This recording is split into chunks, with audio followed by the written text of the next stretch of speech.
was that? Great was that movie? I want to waste absolutely none of your time in welcoming our amazing guests here. We have the writer-director of this film, Osgood Perkins, and we have the superstar of this movie, Maika Monroe. Come on down.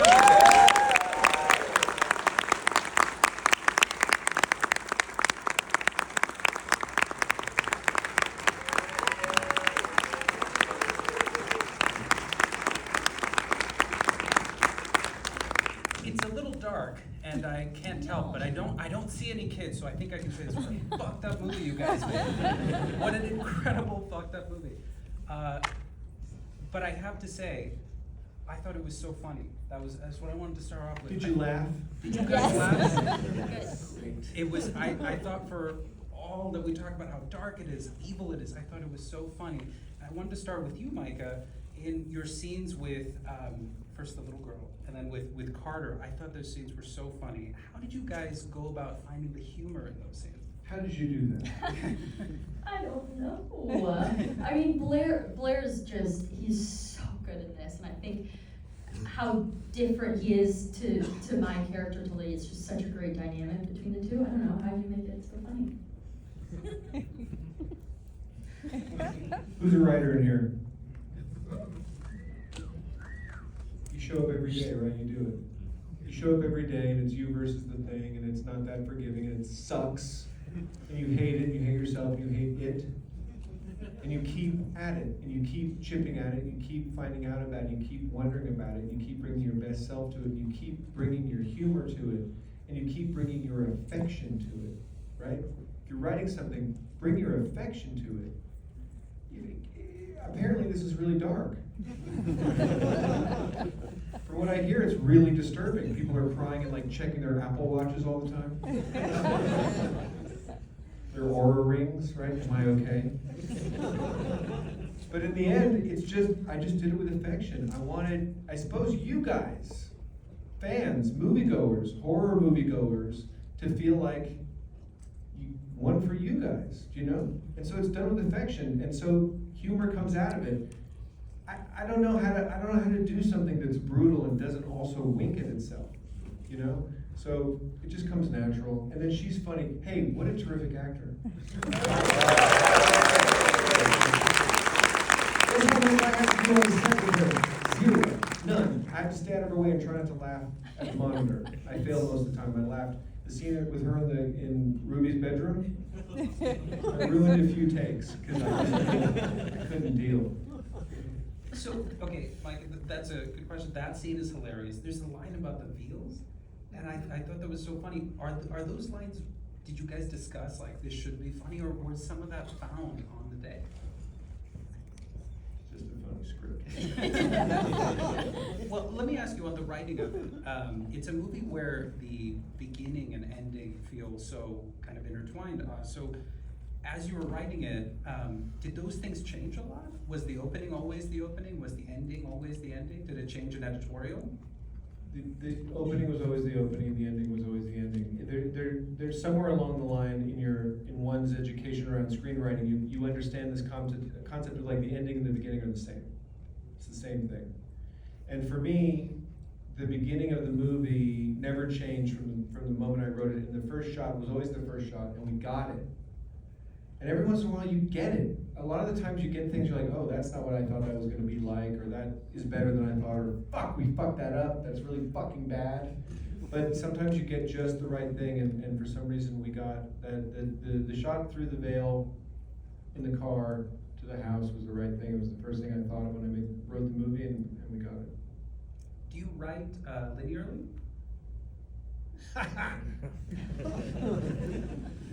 don't remember. Here's what I do. I write big, nasty outlines. Nasty.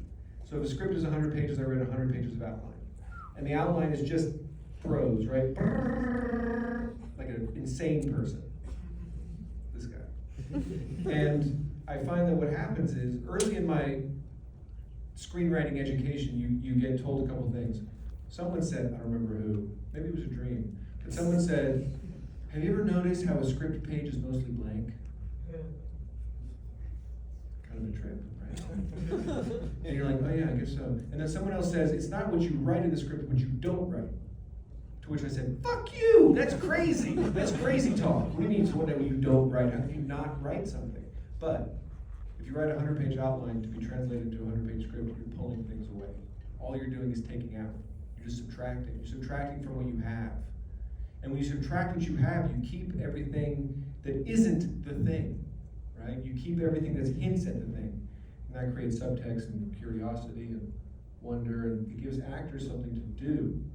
So, I don't know if I answered the question, I'm just talking about 100%. 100% you answered it. Speaking of giving actors things to do, let's talk about that incredible interrogation scene, which is fresh on everybody's minds, I imagine.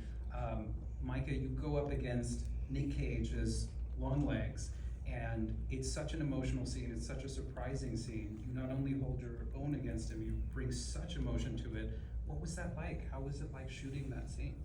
Oh, it's a dream come true. I always was so excited to shoot that scene. As you guys probably can tell, it's a big one. It's the climax of the movie, and we were probably 3 weeks into filming at that point, and I hadn't met Nick at all. Oz kept us separate, so it really felt like this build up to this day, and I felt a very different energy on set that day. It was like everyone knew, like, oh, we're doing the scene. We're doing the scene today. So it was, I don't know, it's just like so exciting, and like, Nick obviously fucking incredible in this, and to be sitting, a foot away from him and seeing his performance like right there, it was just like one of those things I'll never forget. Here's the interesting thing though, because it's like you said in your question, it's you against, it's something like you against Nicolas Cage, or you, it's almost like versus, right? But when who's in an acting class? Who's ever been in an acting class? But in drag.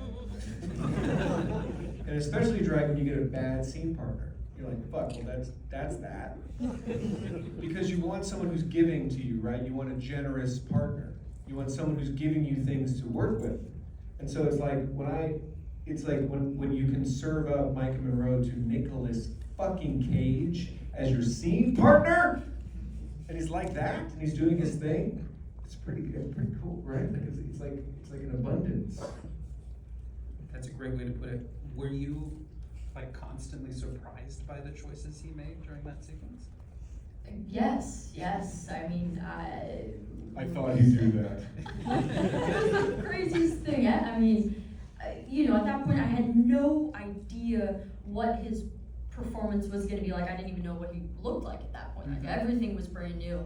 And I mean, his voice, his mannerisms, everything is like so insane and so good. And so, yeah, no, I was just like, oh my God, what is happening? I mean, yeah, it was crazy. That's amazing. That's great to hear. How late was this scene into the shooting schedule? Was it later? Had you spent time as Lee at this point? Yes. Yeah, I think it was 3 weeks. How long did we shoot for? 6 weeks? Something. 5 Yeah, weeks, somewhere around there. Yeah, but we were in it. We were definitely in it for sure. To pivot a little bit, I would love for you guys, both of you, to talk about inspirations that you had for this movie that maybe the rest of us wouldn't really expect. I think you should go. Okay, I'll go first. I talk too much. No, it's great. I even learned things Oh, tonight. thanks, I learned from you too. Well, it's good. Yeah, it's great. I oddly, Elizabeth Salander from Dragon Tattoo. I know people are like, what? Yes, very different, but also I think how they sort of go through life and how they're very uncomfortable in conversations and normal settings, and I think sort of come to life when it's about the case, something we talked about earlier, when Lee is sees the first dead body, she's on this case, and Carter has to leave, he can't be in the room, and yet she's able to stay there, and yes, it's gross to her, but also it's fascinating, and it can help lead her to the next thing. So anyways. No, Yeah. That's really cool. Well, it gets me thinking as you're saying that, Lee's intuition is such a massive part of her character in this movie. Do you connect with that? Do you feel like you're an intuitive person? I don't think so. Really? Okay. Like, I wish I was. I mean, I think, well, like a gut feeling. I have that Exactly. gut feeling, but not to the extent. Was that of something believing you it. used to kind of relate to the character? I don't know. No, I don't Okay. think You know, so. isn't it weird to be asked? Like, I don't think so. I don't know. It's always weird to be asked, how do you do things, Yeah. right? You do them. You know, you do them. You try your best. It sounds really kind of flat and kind of maybe corny or soft or something, but you do your best. And you try to make something that you think is cool and something that you can stand by. And in the case of references, like for me, with the DP, especially with Andres Orochi, who was a kind of a first-time guy, saying, you know, what I don't want to say to him is, hey, have you seen a bunch of horror movies? Have you seen a bunch of new horror movies? You know, like the ones that play in theaters nowadays, you should really check those out. I'm not saying that at all. We never talked about that at all, ever. What happens with a DP, if you have a good relationship with this person, this guy or gal, is you find that you have the same tastes, you appreciate the same things, and so you try to kind of come at things around from the side. So for us, it was like Gus Van Sant. Do you like Gus Van Sant? Yeah, me too. And so it was more about My Own Private Idaho and Last Days. Who here seen Last Days? Yeah, it's amazing. It's an amazing, amazing movie, right? And so we got into that kind of headspace with things. And so by the time we get to Longlegs with Cobble turning himself into the bus station at the bus stop, it's just My Own Private Idaho, right? And so it's like that, when you come at things obliquely, you're creating a new kind of space around what you're doing. If you come at it with saying like, oh, I really want it to be like The Nun. The Nun's great, don't get me wrong. The Nun is great, but it's really catchy, right? It's really hooky. But it's not the movie we made, you saw. So it's like if I'm referencing The Nun, I'm out of my, I don't know who I am.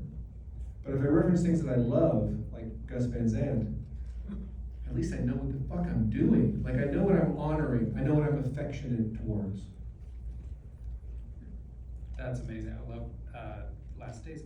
My question for you here, I loved the like single scene characters in this movie. I thought they really stood out. Two that stood out. How about Kieran and Shivka, huh? Yeah. I also want to single out Dakota Dolby as Agent Fisk. I think is great, and also Shafin Karim, who's the Mental director. Institute That's director? right. Yeah. And I was just Yeah, like, he got it. So He understood it. how do you make a single scene character so memorable? You cast against the expectation I mean, it's written in the script. Like, it's written in the script that the guy is surprised, I think it says surprisingly flamboyant. And the idea was like, what if Willy Wonka was your mental hospital guy? Like someone who has no business taking care of people. Like what's the most extreme version of like no business taking care of people? And then you audition people and they show you the first round of people and it's all like, oh yeah, right, that's the mental institution guy. Show me the other guy. And then the other guy comes in, he's super nervous in his audition, because this was right after COVID too. So a lot of auditioning actors hadn't been in a room for a while. They were like, and he gave this really funny audition, and I mean, it's stuff. He's great though, and I think what you're speaking to is that those characters then linger, right? After he's gone from that scene, I'm like, what's that guy's deal? Like, I want to know about him, right? Well, it's sort of anti-TV, right? Like, if the battle since the 50s has been us versus them, and it's more than ever that, you guys, like, let's not, I don't want to get on a pedestal, but like, let's not pretend, right? Let's not pretend. There's movies, and there's TV. There's movies and there's streaming, and they're fucking different, right? So it's like, you're here tonight to do this with us. It's not the same as like you're kind of on your iPad and you're sort of watching. It's a very different thing. There's nothing wrong with it, it's just different. And so when you go to a length like that, yeah, the thing is like, make the sideways choice. Why not? Why cast the guy who's already played the mental institution guy? Get that guy to do Willy Wonka. That's It's amazing, so memorable. You were talking earlier about the first shot being something that you had originally seen, and it just made so much sense. It got me thinking, filmmaking, as we all know here, is a medium of collaboration, of compromise, but was there something else in the movie that you look at and you're like, that's exactly what I saw. That's exactly how I imagined it, and it's on the screen now. I'm interested to hear this. The nun and with the shotgun. You guys like that? When I had the nun in the shot with the shotgun in the script, when I had all right, she's going to be sort of lingering back there, and she's going to kind of be soft, and you're not going to really see her, and then you're going to see her, and it's going to be a good time. And there's going to be a nun, and she all of a sudden, what? Her mom wears a nun habit and carries a shotgun and shoots people twice? You guys know in this theater, but when I watched it on Monday, people were losing their minds at that. The moment she's there in the background of the shot in the window, and then she starts coming over with the shotgun, people were losing their minds. So it sounds like it was wildly effective. It's just, again, like I said, it's just fun to me. Like it's amusing, and it's supposed to be amusing. We're all supposed to be entertained, right? No one's supposed to leave this theater feeling bad. That's never in the cards. I don't know if it's in the cards for anybody, but it's certainly not in the cards for me. So I think that, yeah, the way that plays out, it's really a good time. Like it's a good time at the movies. So good time at the movies, absolutely. It's us and the Minions, it turns out. Turns out we're the only two shows in town. We haven't been up on the trains. Check it out, it's fucking crazy. You shot this movie in Vancouver, right? I hope you enjoyed it. My question was, the weather in Vancouver can become such a character in your movie. Were there any instances where that happened, where that, the unforeseen circumstances led to the aesthetic being formed of this movie? We got really lucky one time. We got lucky all the time because it can be really rough in Vancouver, and it was really nice to us at all times, and it was really beautiful. The light's really beautiful. We had Nick Cage's first day was scheduled to be a Monday, and we were going to shoot the stuff when he first comes to the house at the beginning of the movie. And we had to push it a day for some scheduling thing. We fucked something up. We had to switch something around, or whatever it was. We pushed Cage's first day to Tuesday, and on Monday night it snowed like that. And it was the only time during the whole production that it snowed. And it was this incredible gift, right? Otherwise it would have looked like the rest of the movie. But as it is, it looks like this really special frozen moment in time that looks this white on white look that we got because it snowed on the wrong day, or because we shot on the wrong day, which was the right day. So things like that every once in a while happen, so you can't, it's like predicting the weather, right? It's a foolish enterprise. And on movies, you're trying to do it all the time. Well, it's gonna rain tomorrow. We better be prepared for that. It doesn't ever rain when you think it's gonna rain, or it rains when you don't think it will. But the snow came that night, and we got this amazing footage, totally by accident, totally just a lucky, crazy happenstance. That's incredible. I want to ask you guys both a question as we start wrapping up. The dolls. The dolls were incredibly crafted. Oz, can you talk about working with your art department to design them around these amazing young actors that you had? And Maika, can you talk about working with them in the scene? Holy shit, you have shining shoes. I just noticed you have shining shoes. They say red I on saw there. this movie and I picked out my shoes based on this. No, I love that. I was noticing that too. Dolls. Yeah, the dolls. So the dolls came from two things. The dolls came from the idea in this thing called the Golden Bough. Do people know this? It's a big, nasty book, old book. It sort of catalogs tribes and their sort of superstitions and their ceremonies and their rituals and things, and sort of around magic and around how they treat mythology and stuff. And in it is there a section about sympathetic magic. Sympathetic magic is like voodoo dolls, right? Or like, I want to help my blood be healthier, so I'm going to drink beet juice because it looks like blood. Or I'm going to poke a doll that looks like my friend so that it fucks my friend up. Or I'm going to burn the effigy of a politician in the street to fuck the politician up. Like, it all makes weird sense. So I had that in my mind, and then I had in my mind the John Benet Ramsey case. Remember that? And there was a detail in the JonBenet Ramsey case that really was trippy to me, which was that the murder happened around Christmas time. And the parents had bought JonBenet, or had like custom made a doll of her. So there was a doll, there was a life-sized replica doll of JonBenet Ramsey dressed in her, sort of taffeta, lying in a box in the basement under her bedroom when this terrible thing happened. I remember reading that and thinking, God, that seems unlikely. That's not a thing that happens. Bad enough, right? Bad enough without that. So I always had that in my mind. So I had that and this practical magic trip in my mind, and that's where that sort of happened. And then you write into the script, weird dolls, thing, and then the special effects company takes it over. And the weird thing, one of the great things about making a movie is the realization that everybody making the movie wants the movie to be awesome. Nobody's doing it because they feel like obliged to do it. Everybody wants to do it because they want their thing to be great.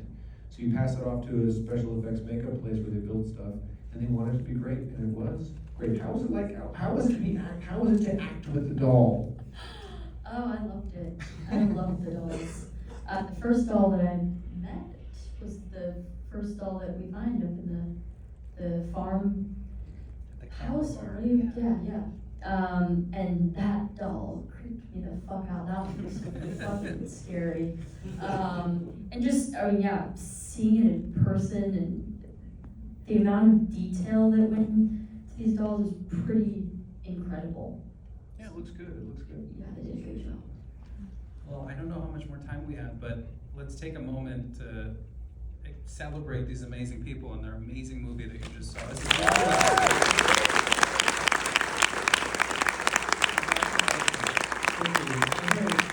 Thank you everybody for coming out to the theater to see it. It really means a lot to us. We've been very humbled by the experience of the release of this movie. Like, it's a big deal for us. We don't take it lightly at all. So thank you for coming. Tell your friends. Come again. You'll see a bunch of trippy shit the second time you didn't see it the first time. I promise you that. That's not some bullshit you just get like drive-up ticket sales. That's like a real thing. So anyway, thanks very much. We appreciate it. Thank you all. Thank you.